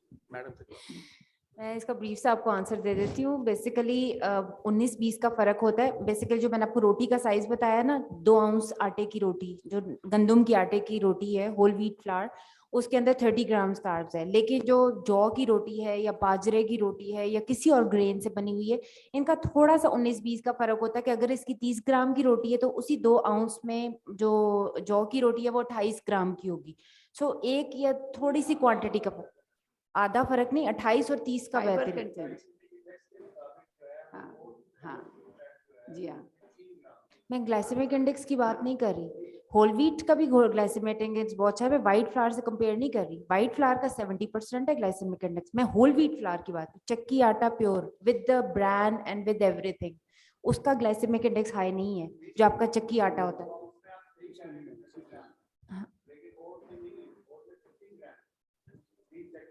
कितने कितने आटे के अंदर? आपने सोर्स क्या है? क्या नहीं, मैंने तो ग्लूटेन फ्री कार्ब काउंटिंग पे लेक्चर भी दिया हुआ है और मेरे पास तो उसका एविडेंस है। एक्सक्यूज मी, एक मैडम से जो क्वेश्चन दूसरा क्वेश्चन किया गया था, 1 आउंस जो है वो 4 आउंसेस जूसेस जो आपने बताया, वो that is equal to 125 ml। That is confirm. 1 ounce is equal to 30 ml. 30 ml. And if you take 4 ounces juices, that will be equal to 125 ml. Yes. So that is not equal to 750 ml. That needed to be clarified. You're right, I would say. Thank you, sir. जी, thank you so much जी, thank you so much for today's session जो आपने attend किया, और virtually भी और जो physically present हैं उनके लिए भी। तो नेक्स्ट सैटरडे को हमारा 8th मॉड्यूल होगा इंशाल्लाह। तो I will be waiting for you here and in the 8th module on next Saturday. So thank you so much for your presence, thank you so much for the panellists. और मैं सब कोई concluding remarks आप देना चाहें? मैंने सारा जी doctor शाला। हाँ, साहिब आप दे दी सर, मैंने सारा अटेंड नहीं किया। Don't know what to basically ये है कि हमने सीखा ये है कि आज तक जितनी भी हम डायबिटीज ना हमारे अंडर ग्रेजुएट लेवल के ऊपर न्यूट्रिशन के ऊपर कुछ किया जाता है और ना ही पोस्ट ग्रेजुएट लेवल, जितना भी हमने डायबिटीज के सेशन किया हमेशा मेडिसिन तक ही महदूद रहे। लेकिन मैं ये समझता हूँ कि nutrition is not even equally important but rather more important. So I think this is the message for today, that we must take care of nutrition of the patient while we are dealing with the metabolic syndrome. Thank you doctor Mian. एक group photograph के लिए अगर आप सारे dice के सामने आ जाएं तो please. Thank you so much जी, थैंक यू सो मच।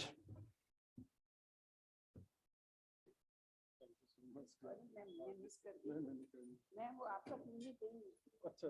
आगे पेशेंट का फोन नहीं उठा रहे। आपका जब फोन लेके हम